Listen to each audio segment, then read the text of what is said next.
अस्सलाम वालेकुम स्टूडेंट्स, आप देख रहे हैं अंडरस्टैंड एजुकेशन यूट्यूब चैनल। और ये video lecture very very important है क्योंकि इसमें very very important point discuss करूंगी आपके साथ सेकंड ईयर कंप्यूटर का चैप्टर नंबर 9 का, कि आपने find the outputs and find the errors.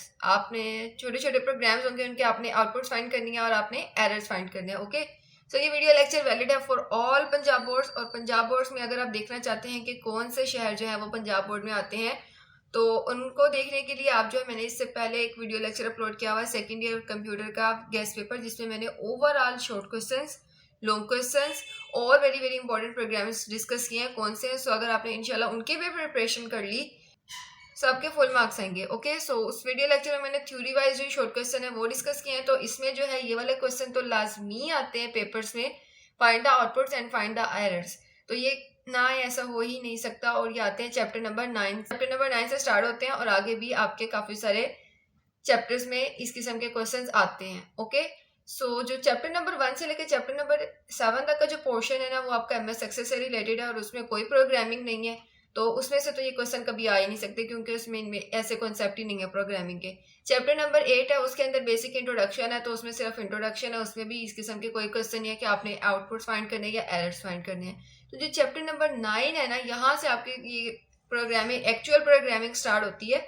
तो यहाँ से ही आपने इन प्रोग्राम्स की जो आउटपुट फाइंड करनी है और एरर्स फाइंड करने हैं। एरर्स का मतलब होती है गलतियां, और आउटपुट का मतलब ये होता है आपके पास एक प्रोग्राम दे दिया जाएगा और आपने जो है इसकी आउटपुट फाइंड करनी होगी। एक एक स्टेटमेंट को आप खुद देखेंगे जैसे कि कंप्यूटर देखता है। ओके, मीन्स के कंपाइलर देखते हैं। वेरी इजी है, बिल्कुल आपने डिफिकल्ट नहीं समझना कि बहुत मुश्किल है programming. Programming is very very easy, सिर्फ आपने कॉन्सेप्ट समझने हैं, आपने रट्टा नहीं लगाना, आपने क्रैमिंग नहीं करनी। ठीक है, तो वेरी वेरी इंपॉर्टेंट पॉइंट जो है इसमें मैंने डिस्कस किए हैं।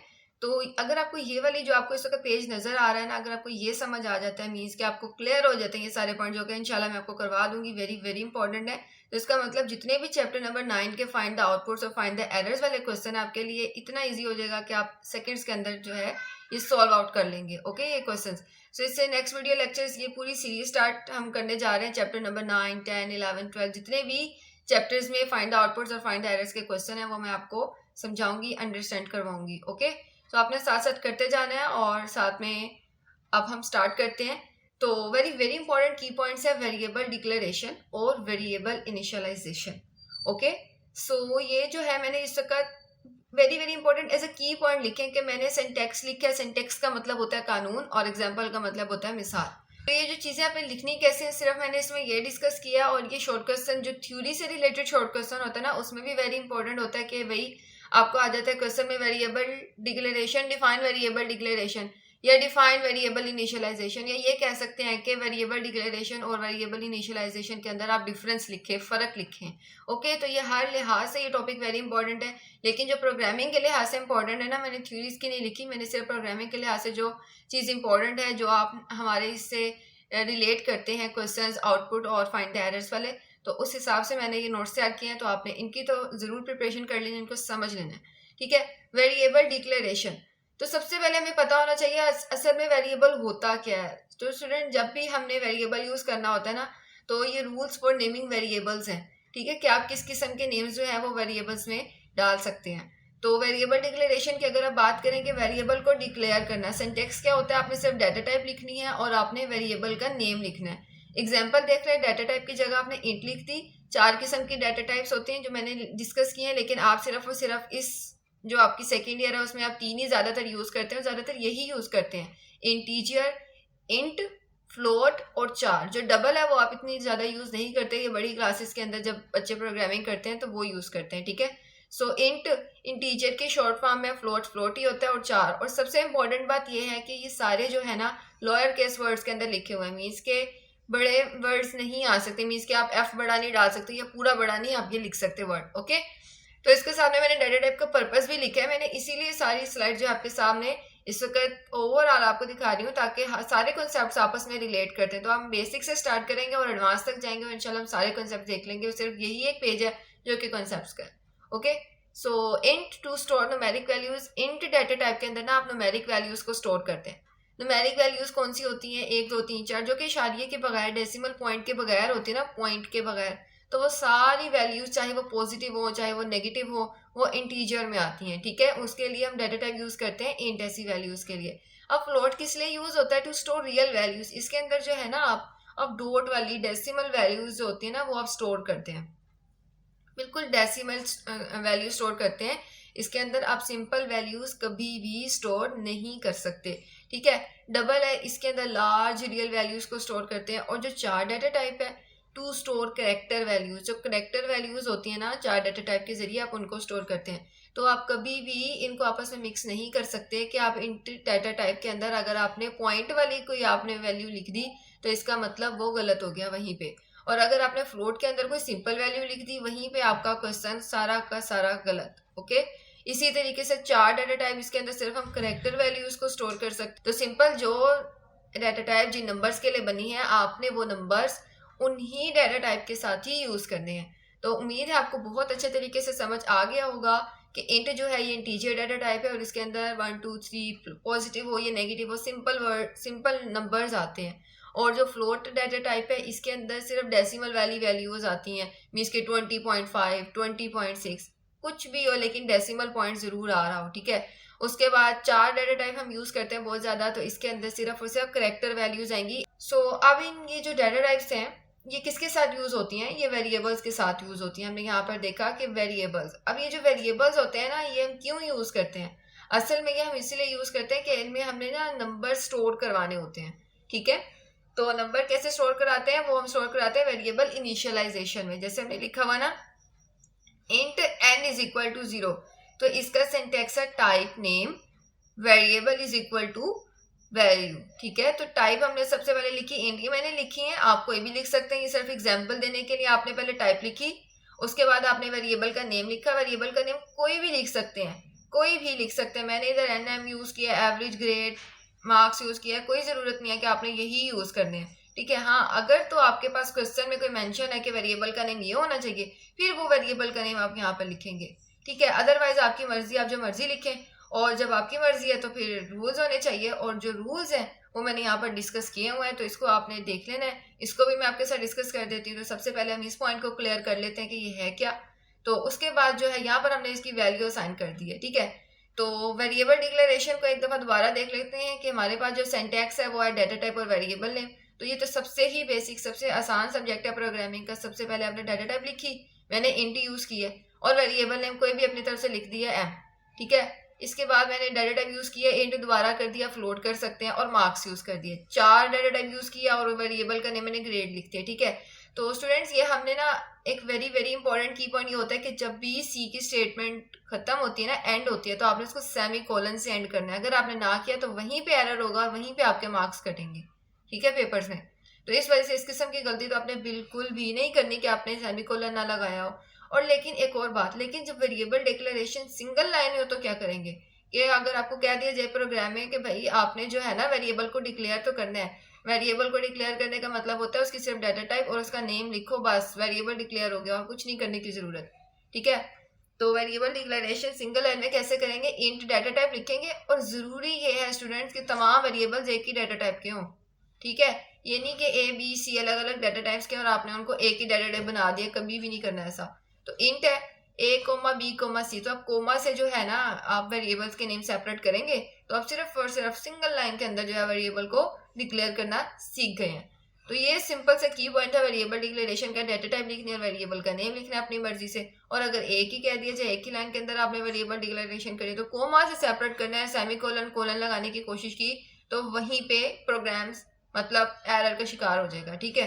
तो एरर्स नहीं करने आपने बिल्कुल भी, ये सिंटेक्स याद रखना है, सिंपल सी बात है और कुछ भी नहीं है कि आपने कोमा से सेपरेट करना है वेरिएबल्स नेम, उनके डाटा टाइप सेम होनी चाहिए, एक लाइन के अंदर आपने वेरिएबल को डिक्लेयर कर दिया।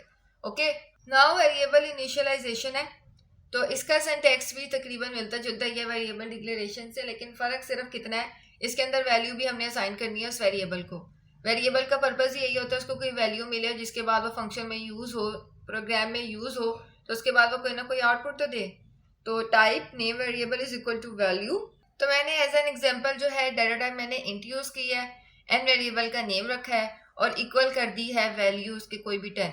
उसके बाद मैंने एग्जांपल के लिए फ्लोट डाटा टाइप मैंने रखी है, ठीक है। डाटा टाइप पहले लिखनी है, उसके बाद वेरिएबल का नेम लिखना है, उसके बाद मैंने एवरेज लिखा है और उसके बाद जब फ्लोट है तो हम पहले ही देख चुके हैं कि हमने डेसिमल वैल्यू ही लिखनी है, कोई और दूसरी वैल्यू लिखी तो प्रोग्राम वहीं पे क्रॉस हो जाएगा।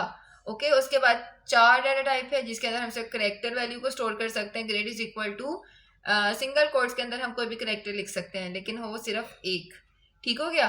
तो सिंगल कोट्स आपने जरूर देख लेनी है। यहीं पे बच्चे मिस्टेक करते हैं स्टूडेंट कि वो क्या करते हैं, डबल कोट्स लगा देते हैं, वो वहीं पे गलत हो जाता है, क्योंकि जो डबल कोट्स होती है वो स्ट्रिंग को स्टोर करने के लिए यूज होती है। स्ट्रिंग होती है नंबर ऑफ करेक्टर्स, बहुत ज्यादा मजमूआ, लेकिन जो सिर्फ एक करेक्टर जो एक वैल्यू को स्टोर करती है ना, जो करेक्टर वैल्यू होती है उसको हम जो है सिंपल एक सिंगल कोड के अंदर लिखते हैं।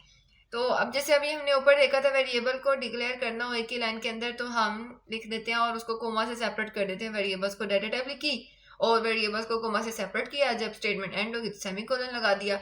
इधर भी हम बिल्कुल ऐसे ही करते हैं, इंट डाटा टाइप लिखते हैं, तो अलग अलग लाइन के अंदर जो हम कर रहे होते हैं वो एक ही लाइन में कर देते हैं। तो x is equal to 50, y is equal to 20 semicolon की। मैंने कोई भी एग्जांपल लिया, x जो है वेरिएबल का नेम है, ये वैल्यू है, ये वेरिएबल का नेम है, ये वैल्यू है, और जब भी इनको सेपरेट करना हो तो कोमा से करते हैं और एंड जो होती है वो सेमीकोलन से होती है। तो उम्मीद है आपको ये बहुत अच्छे तरीके से समझ आ गए होंगे वेरिएबल डिक्लेरेशन और वेरिएबल इनिशियलाइजेशन में फ़र्क। एक सिंगल लाइन के अगर सिंगल लाइन के अंदर मैं आपको एक्सप्लेन करने की कोशिश करूं तो सिंपल ये है, वेरिएबल डिक्लेरेशन में हम सिर्फ डाटा टाइप लिखते हैं और वेरिएबल का नेम लिखते हैं, लेकिन वेरिएबल इनिशियलाइजेशन में डाटा टाइप भी लिखते हैं, वेरिएबल का नेम भी लिखते हैं, और उसको बस सिंपल एक डिफरेंस ये है कि उसमें वैल्यू असाइन कर देते हैं। ये है सारा का सारा जितना भी मेन कॉन्सेप्ट था वेरिएबल डिक्लेरेशन और वेरिएबल इनिशियलाइजेशन का। अब असल में हम वेरिएबल की बात कर रहे हैं, तो वेरिएबल आखिर में हम रखते कैसे इस वेरिएबल का नेम, ठीक है, तो उसको हम डिस्कस कर लेते हैं। तो स्टूडेंट्स ये रूल्स हैं वेरिएबल के नेम्स को डिस्कस करने के लिए, वेरिएबल्स का नेम रखने के लिए। जैसे मैं रख रही हूँ ना एन एम एवरेज ग्रेड, तो ये कैसे है, ऐसे मैं कैसे क्यों रख रही हूँ, क्योंकि इन रूल्स को हमने फॉलो करना है, इन रूल्स को फॉलो करके ही जो है हमने इनको लिखना है। तो वेरिएबल में include letter, number and underscore. तो वेरिएबल्स का नेम जरूरी नहीं है आपने सारी एबीसी में लिखना है, आप इसमें लेटर्स भी यूज कर सकते हैं, आप इसमें नंबर्स भी यूज कर सकते हैं। लेटर्स मतलब एबीसी और नंबर्स मतलब 1 2 3 सो ऑन, और अंडरस्कोर भी आप यूज कर सकते हैं। ठीक है, तो मतलब आप ये कर सकते हैं कि VAR वार, ये मैंने कोई लेटर यूज किया है, ठीक है, तो वार वेरिएबल मैंने एबीसी से यूज कर लिया और नंबर जो है मैंने लिख दिया है 1। तो ये तब यूज करते हैं जब हम बड़े बड़े प्रोग्राम्स बना रहे होते हैं ना, तो उस वक्त हम यूज करते हैं। तो यहाँ पर हमने वेरिएबल के नेम के अंदर हमने लेटर्स भी यूज किया और नंबर्स भी यूज किए, तो आप अंडरस्कोर भी कर सकते हैं। ठीक है, अगर तो आपने अंडरस्कोर करनी है, ठीक है, तो क्या उसका रूल है, the first character of variable must be a letter और अंडरस्कोर। जो पहला करेक्टर है ना, ये जो पहला करेक्टर है वेरिएबल का, वो या तो भाई हमारे पास लेटर होना चाहिए एबीसी में से कोई भी लफ्ज, या फिर वो अंडरस्कोर होना चाहिए 1 2 3 से 1 वार। ये गलत हो जाएगा क्योंकि कभी भी जो वेरिएबल का नेम है ना, उसके शुरू में 1 2 3 नंबरिंग नहीं आनी चाहिए। हमेशा सबसे पहले इंग्लिश वाले करेक्टर आएंगे, उसके बाद 1 2 3 आएगी। ठीक है, तो आप या तो इंग्लिश वाले करेक्टर से भी स्टार्ट कर सकते हैं कि आप अंडरस्कोर से भी कर सकते हैं, लेकिन ज़रूरी नहीं है, आप बिल्कुल भी ज़रूरी नहीं है और ये रिकमेंडेड भी नहीं है कि आप अंडरस्कोर को यूज़ करें। ठीक है, तो अंडरस्कोर को ना ही यूज़ करें तो बेहतर है। आप सिंपल एबीसी वाले जितनी भी एबीसी है ना, उनमें से कोई भी वर्ड आप यूज़ कर सकते हैं, तो उसको आप अपने वेरिएबल का नेम बना सकते हैं। और साथ में अगर ज़्यादा वेरिएबल्स हैं तो याद रखने के लिए 1 2 3 नंबरिंग लगा दें। ठीक है, तो पहले आपने नंबर्स भी पहले नहीं लगाने। ठीक है, उसके बाद blank spaces are not allowed in variables names. Blank spaces का मतलब होता है खाली जगह तो अलाउ है ही नहीं। जैसे अगर मैं लिखूं ना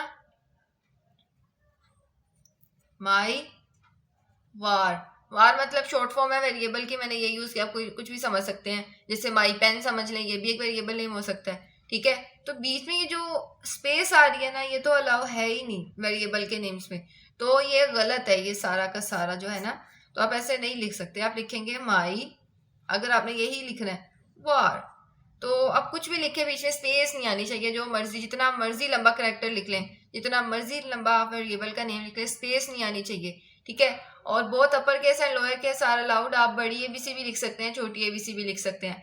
मीन्स के आप लिख लें, जैसे मैंने भी यूज़ किया, इसी की एग्जाम्पल ले लेते हैं ग्रेड। तो देखिए मैं इसके अंदर बड़ी एबीसी भी यूज़ कर रही हूँ और छोटी एबीसी भी यूज़ कर रही हूँ। मीन्स के जी बड़ा है और बाकी सारे छोटे हैं। उसके बाद क्या, special symbols can not be use as variable names जो स्पेशल सिंबल्स होते हैं वो कभी भी वेरिएबल नेम्स में नहीं आ सकते। जैसे कि डॉलर साइन जो है एक स्पेशल सिंबल है, एम्पर साइन जो है एक स्पेशल सिंबल है, एट द रेट क्या एक स्पेशल सिंबल है। तो ये जो है ना आप यूज नहीं कर सकते वेरिएबल्स के नेम्स में। उसके बाद है reserve words can not be use as variable names. तो जो रिजर्व वर्ड्स होते हैं ना, की वर्ड्स जो कि लैंग्वेज के अपने होते हैं, तो जो लैंग्वेज की चीज़ है वो तो आप यूज नहीं कर सकते अपने वेरिएबल नेम्स रखने के लिए। लैंग्वेज की मतलब क्या क्या कह सकते हैं भाई, डू है, डू वाइल लूप का पता है ना, तो वो डू आप यूज नहीं कर सकते वेरिएबल के नेम के अंदर। आप ऊपर से क्या नहीं यूज कर सकते, आप एल्स यूज नहीं कर सकते, आप यूज नहीं कर सकते, आप इंट यूज नहीं कर सकते वेरिएबल के नेम में, क्योंकि कंपाइलर जो है ना वो मशीन है, उसको जो बता दिया गया ना उसको पता है कि ये जो चीज़ है ना ये सिर्फ उसी से रिलेटेड है। मीन्स कि इंट है, उसको पता है जब भी वो इंट देखेगा वो कहेगा अच्छा डाटा टाइप की बात हो रही है, वो भी इंटीजर टाइप की।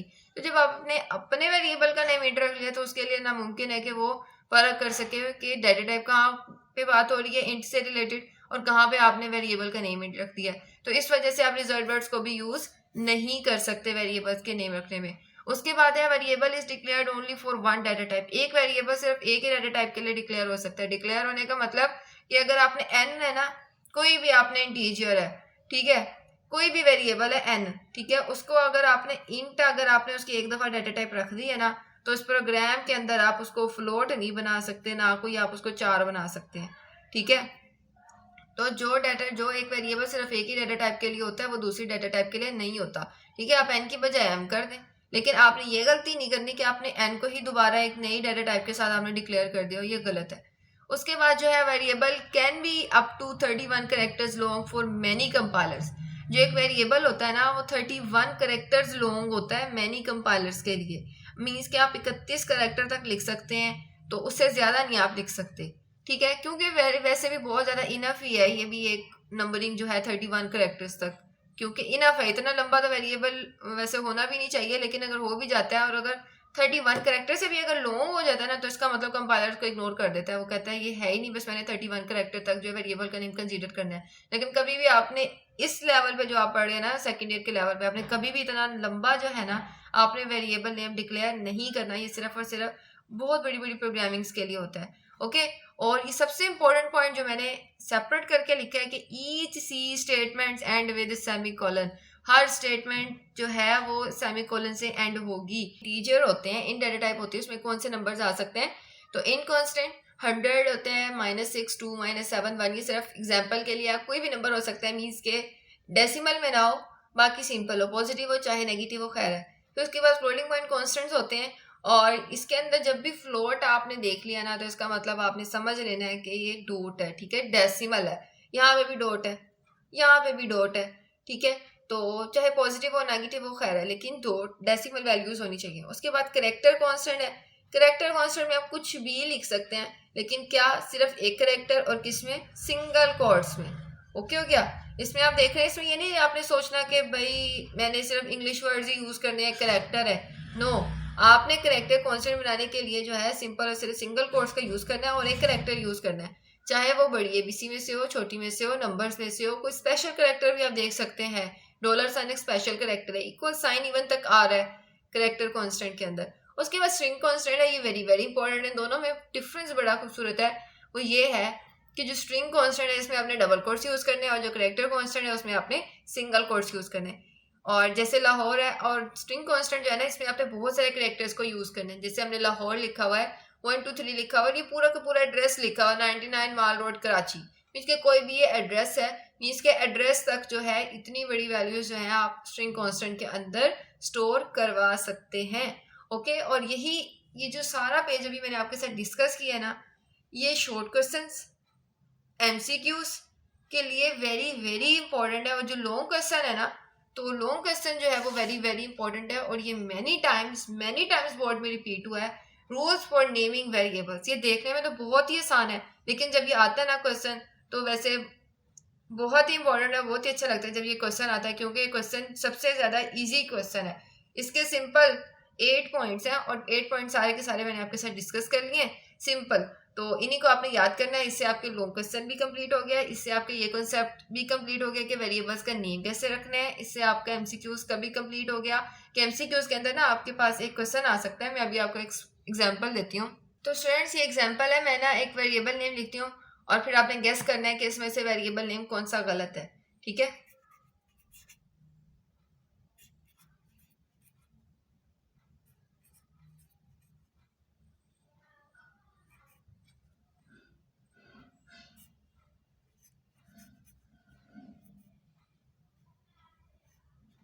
तो स्टूडेंट मैंने 3 लिखे हैं और आप गेस कर सकते हैं इनमें से कौन सा वेरिएबल नेम गलत है। तो इसमें से ये बिल्कुल ठीक है और ये भी बिल्कुल ठीक है, मीन्स के करेक्टर्स और नंबर्स आ सकते हैं। और यहाँ पर भी करेक्टर है सिर्फ, तो करेक्टर भी आ सकता है सिंपल, लेकिन स्पेस नहीं आ सकती। तो यहीं पे आपने कहना है कि ये वाला वेरिएबल नेम गलत है, ओके। क्रॉस करना है इसको, ये सही नहीं है। इसी किस्म से आपके आ जाते हैं एक तो क्वेश्चन, 1-2 नंबर्स के ना पेपर्स में, एमसीक्यूज के आपके पास वेरिएबल नेम्स दे दिए जाते हैं, ठीक है। और 4 होते हैं, उनमें से आपको कह दिया जाता है जो सा करेक्ट है ना, या आप उसको टिक करें, या तो जो सा इनकरेक्ट है आपने उसको डिस्कस करना है कि कौन सा गलत है। 3 सही दिए होंगे, आपने एक गलत को देखना होगा। 3 गलत दिए होंगे, एक सही को देखना होगा। तो इस किस्म से वेरिएबल नेम्स के जो है आपके पास आ जाते हैं, ठीक है। अच्छा, अब एक और मैंने एक स्टेटमेंट लिखी है, इंट ए। तो आप बता सकते हैं, आप गेस कर सकते हैं अब तक जितनी हमारी डिस्कशन हुई है, ये वेरिएबल इनिशियलाइजेशन है या वेरिएबल डिक्लेरेशन है। तो इसको अंडरस्टैंड करने की कोशिश करें कि ज़रा सोचें ये क्या है। तो ये है वेरिएबल डिक्लेरेशन, ठीक है, क्योंकि इसके अंदर जो है सिर्फ और सिर्फ वेरिएबल का नेम रखा गया डाटा टाइप के साथ, इसमें और कोई काम नहीं हो। तो ये वेरिएबल डिक्लेरेशन है। अच्छा, वेरिएबल इनिशियलाइजेशन हमें साथ ही पता चल के वेरिएबल इनिशियलाइजेशन क्या होती है। अगर हम इसी वेरिएबल को अगर हम कोई वैल्यू साइन कर देते ना, तो ये वेरिएबल इनिशियलाइजेशन हो जाती। तो ये डिक्लेरेशन के हमने कॉन्सेप्ट पढ़ लिया, इनिशियलाइजेशन का पढ़ लिया, वेरिएबल्स के नेम रखने का पढ़ लिया, और उसके बाद जो बेसिक से कॉन्सेप्ट्स हैं, इंटीजर, फ्लोट, और हमने डाटा टाइप्स पढ़ी कि भाई इंटीजर की कौन सी होती हैं, फ्लोट के अंदर कौन से नंबर आ जाते हैं, और 4 डाटा टाइप को हमने ज़्यादा डिस्कस किया। डबल को आपको इतनी यूज़ करने की खासी ज़रूरत नहीं है, ठीक है। सो नाउ स्टूडेंट्स, इस ये वीडियो लेक्चर बहुत ज़्यादा लेंथी हो चुका है। तो इस वजह से जो फाइंड द एरर्स है ना, इससे जो डायरेक्ट नेक्स्ट वीडियो लेक्चर होगा ना, उसके अंदर हम डिस्कस करेंगे कि इसके जो आउटपुट्स और फाइंड द एरर्स हैं वो आप कैसे फाइंड आउट करेंगे, ओके। सो इसी वीडियो लेक्चर को आप देखें, और इसकी इसी प्लेलिस्ट के अंदर जो है मैंने इसका लिंक भी प्लेलिस्ट का डिस्क्रिप्शन बॉक्स में दे दिया है। तो आपने पूरी प्लेलिस्ट देखनी ताकि आपको कंप्लीट अंडरस्टैंड हो जाए, क्योंकि ये वेरी लेंथी लेक्चर हो चुका है और इस वजह से इसको हम और ज़्यादा कंटिन्यू नहीं कर सकते। तो नेक्स्ट वीडियो लेक्चर के अंदर जो मैं आपको डिस्कस करूँगी वेरी इंपॉर्टेंट क्वेश्चंस के find the outputs and find the errors. So उनकी हम प्रैक्टिस करेंगे। बेसिक्स हमने सीख लिया, डायरेक्ट हम प्रैक्टिस करना स्टार्ट करेंगे, ओके। सो वीडियो लेक्चर को लाइक करें, शेयर करें, चैनल को जरूर सब्सक्राइब करें, साथ में बेल आइकन प्रेस करें ताकि हर लेटेस्ट वीडियो लेक्चर की अपडेट आप तक पहुंच सके और आपसे कोई भी लेक्चर मिस ना हो, ओके। अल्लाह हाफिज़।